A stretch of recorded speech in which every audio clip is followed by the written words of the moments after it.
It'll be one to go this time by. Coming to the green, buddy, coming to the green. Let's go get him. Go, go, go, dig, dig, dig, go, go, go, go.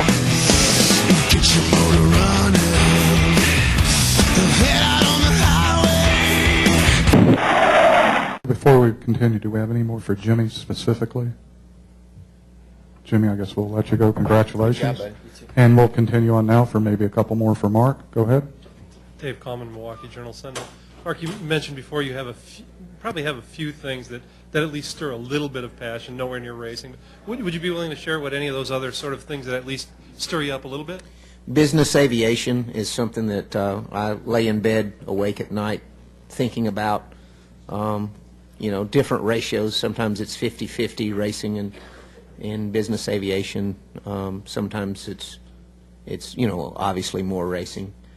But I think about it a lot. Do have a great passion for it. I don't understand how I could do it and just not run the bank account dry. I don't know how I can. Business aviation is not something cheap. I hadn't figured out how I could be what I'd really like to be is maybe as a demo pilot for Cessna or for the Citation brands and fly all the Citations. And take passengers around and take a nap in the pilot's lounge while passengers were doing their thing. Those things are kind of dark and cool, and those pilot's lounges, and that's kind of cool. So that would be something that might rival the racing thing for me when I had to when I knew that I wasn't going to be able to drive a competitive car or be able to be competitive myself. Obviously, I have great passion for my family, but that's a different kind of thing. Matt doesn't race, so I don't have that to share with him. So I really can't think of anything else other than business aviation. I'm not a sport flyer. I'm not into little airplanes and turning over and all that, aerobatics. I'm not into any of that. I'm into business jets, and I'm into going from one place to another for business. I'm not a sport flyer like many people are, excited and thrilled about that. But for me, I really like flying jet airplanes. A couple more questions for Mark Martin. Go ahead. Mark, Tim Kalishaw, ESPN. Daytona, you talked about going there, I think, in '83 when you didn't even have a garage pass, and how that kind of still motivates you. It's '84. '84, okay. Yeah. Do you have any kind of different experience, event, close call, anything here that when you come to the Brickyard makes you want to win this race? Yeah, I've got a story. I'm not sure which year it was, but it was the year that Ricky won. We were in a battle with Jeff Gordon and someone else for the championship. And I know it was early August, but you got to race every race like that. And that was late '90s, I guess it was. We had a history of running out of gas. Huge history of running out of gas, including running out with 25 miles to go leading at Daytona. Thought we could make it all the way. So when I passed Ricky Rudd, and I was running, I believe, third. I know Gordon was in front of me, and probably the other car that we were worried about for the championship. The caution came out, and I had just passed Ricky going on. I mean, we were strong. And those two pitted for gas. Jack said we could make it on gas. And Steve Mills like,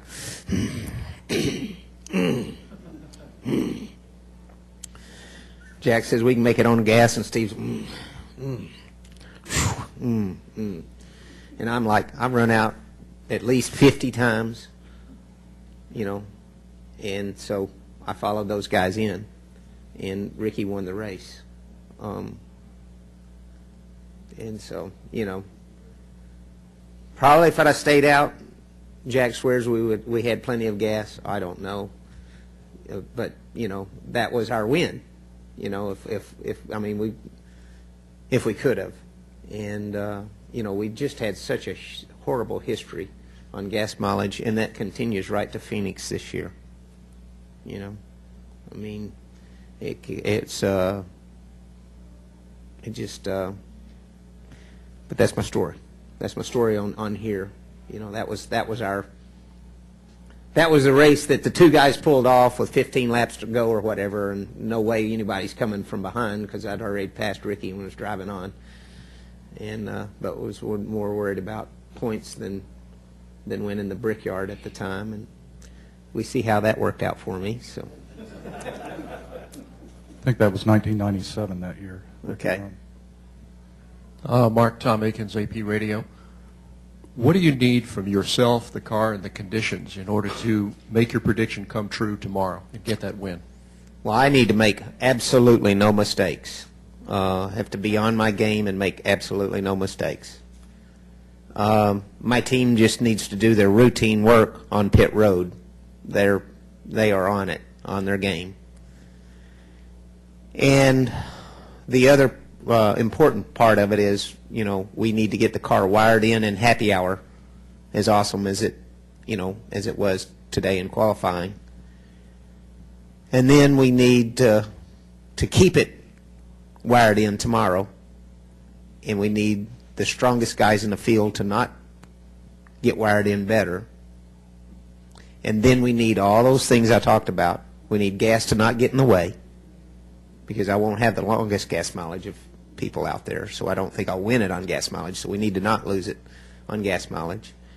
And we need all the other scenarios to line up perfectly so that somebody doesn't do something that puts them in a position, positions themselves ahead of us at the end, and me not having enough race car to get back by them, to get by them. So you're asking an awful lot, and I realize that. I respect how hard it is to win these races, and this team needs, and I didn't feel like when I made the statement, I didn't feel like that it was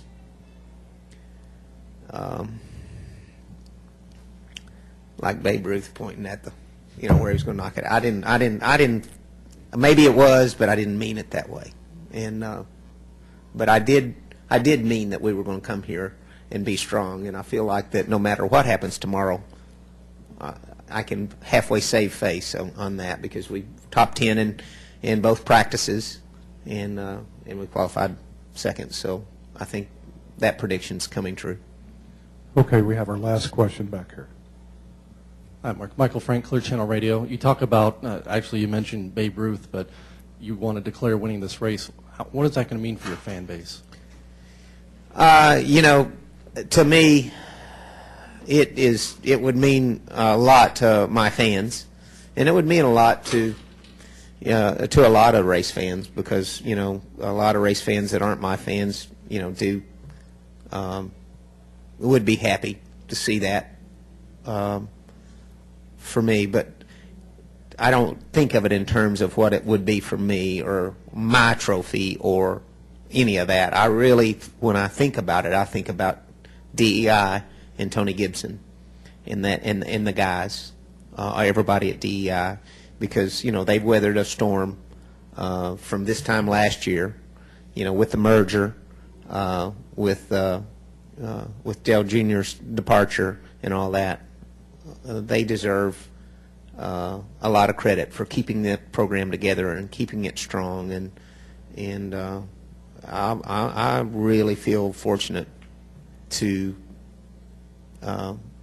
be driving their car, and it could have definitely gone the other way. It could have all crumbled. They could have allowed it to crumble, and they all could have ran for cover, but they chose not to. They chose to keep it together and be strong, and I'm proud to be a part of it. Mark, thank you. And thanks so much for coming back. Thank you, guys.